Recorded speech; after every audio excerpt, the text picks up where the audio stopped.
Hello everyone, I am in Poland, Novi Sad, and I am doing a little live for you today with Paui, Miss Astrology. Okay, Chanique, how are you? I'm good. I don't know if everyone has seen this beautiful place we are right now. It is amazing. It feels like we're at a resort holiday, so I can't complain. So how does it feel to be back in Poland and now as the reigning queen? Paui, it is so weird. I'm so excited, of course, but it feels a little bit different, you know? I'm not as nervous as which I was last year, but I'm so, looking forward to see these beautiful women's, journeys blossom and see what they get up to in this 3 weeks. So, no, it's good, really good. Okay, so Chanique, can you tell us briefly about the work you did as Miss Supranational?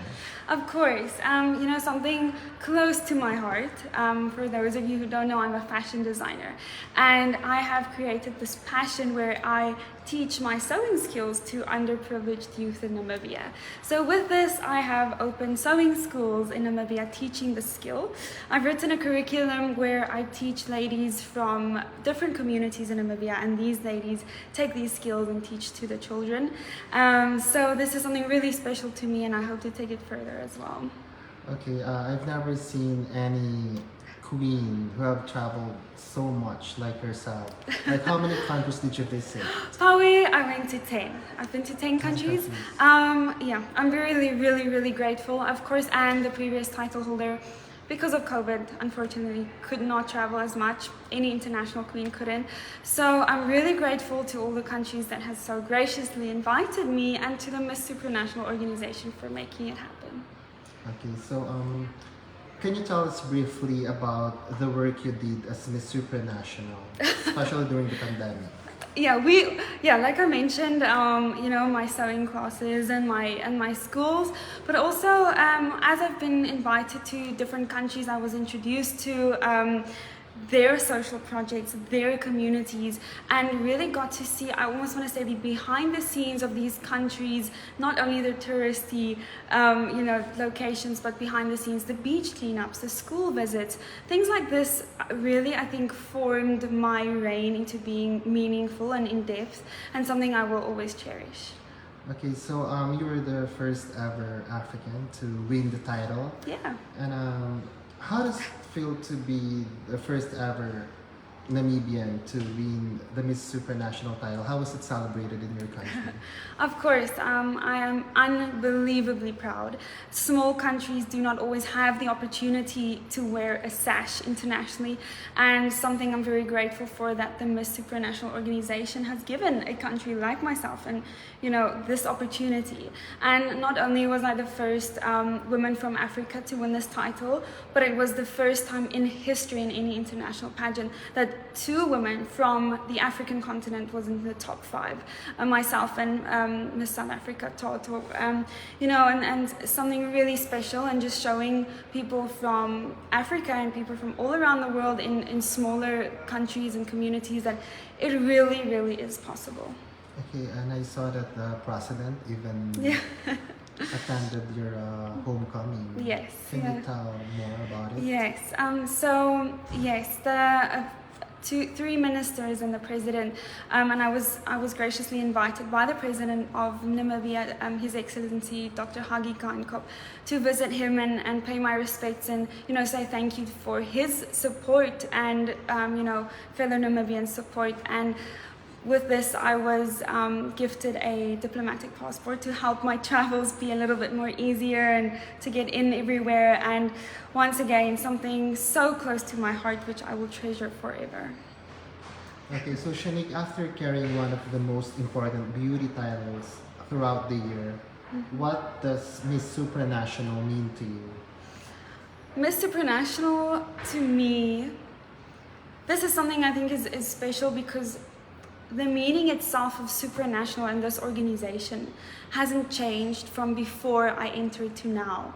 They are so, set on their values and their morals, something I really resonate to, that the structure of this organization, what they stand for, it stays the same every single day. Nothing changes. What they are, what this organization is, what they stand for, it stays the same. And I am so proud to be part of the Supra family and be part of this aspirational, inspirational group of people now.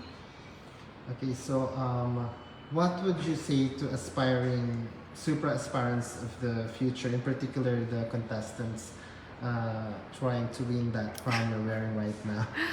You know, I mentioned this to them the other night with orientation.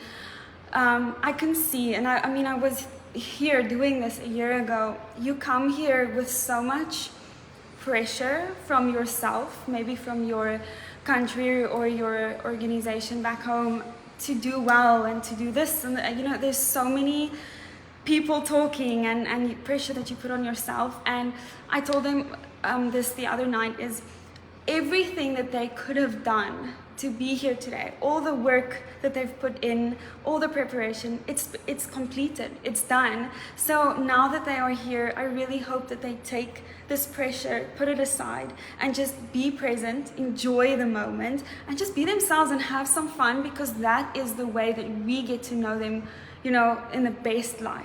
Wow, that's such a powerful message. Thank you. So, can you tell us about your favorite highlight of your win? Recently I saw the cover of Bazaar, Harper's Bazaar and Cosmopolitan, which I think is a really, I always want to say something tangible that I can take with me for forever, something really special to me.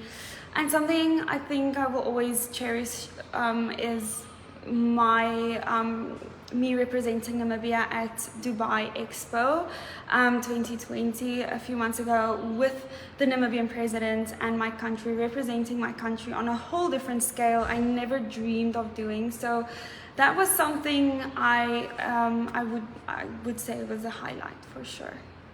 Okay, let's go back to the moment when you were crowned as Miss Supranational before the announcement of the winner. Yes. What do you still remember? What was going on through your head? You know, when people ask me this, I think people think I'm gonna have this whole, you know, story of what I was thinking.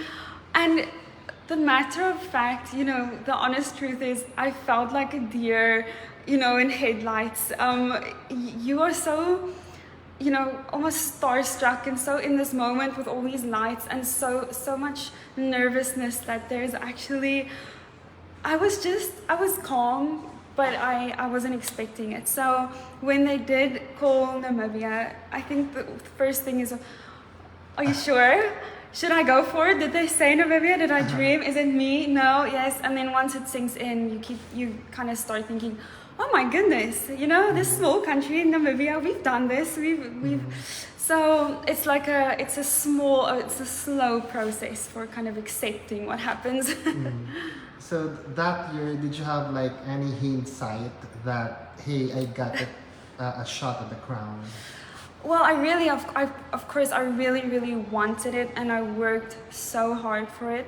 But thinking back, I remember trying to not compare myself with any of the other ladies, but also sitting there and thinking to myself, you know what, this girl next to me deserves this crown as much as I do. So if it's meant to happen, it will happen. But kind of, I just made myself feel really calm and just, you know, decided that what happens, and just like I mentioned, kind of just try to enjoy the moment and not overthink it.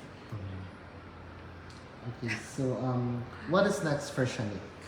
Next for Chanique, I have some exciting opportunities in South Africa for maybe some TV and maybe some motivational speech, different type of things. So of course I will be spending a lot of time in Namibia, but I will be sharing my time or dividing my time between Namibia and South Africa right now.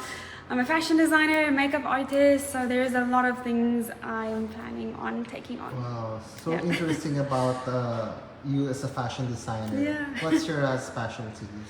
You know, I love making evening gowns. I made my sashing ceremony gown as well. It's something I love doing, but I have this passion, like I mentioned, for transferring my skills. So this module I kind of created in Namibia where I teach woman that has never touched a sewing machine, where I teach them these skills, and then they become, you know, they work for the brand that I have and kind of construct the items, mostly women's wear, day wear, so that I can create jobs for these ladies as well. I would like to take that module over to South Africa as well, more permanently, hopefully. Have you opened your own line or boutique? Right now, not a boutique. It's a small little brand called Nami, based in Namibia, in the north, where these ladies are making these items every day. So hopefully when I'm back and I have some more time to focus on that, I will definitely grow it. And Paui, you will be invited to the opening one day, I'm sure. And for sure you'll have your own fashion show. I would like to be one of your models. Okay, deal. I wish everyone saw your face right now. So, message to all your fans and supporters. Oh my goodness, just thank you. You know, this year would not have been possible without each and every one of you. Every message of love and support from each of you, I don't think you know how much that means to me. And I hope to walk a journey with you further. And what about to the next queen, your successor? You know, I just wish her a year of prosperity, and of course a little bit of good luck, but I hope that she takes on every single opportunity. I know that the Miss Supranational organization will take care of her really well, and hopefully guide her in the right way like they did me. And no, I know she's gonna have an amazing time, and I will always be here if you need any help to the next Miss Supranational 2022. Oh, can't believe we're here. Thank you so much for gracing this interview, Chanique, and we all love you, and you know that. Oh, thank you. Thanks so much, everyone.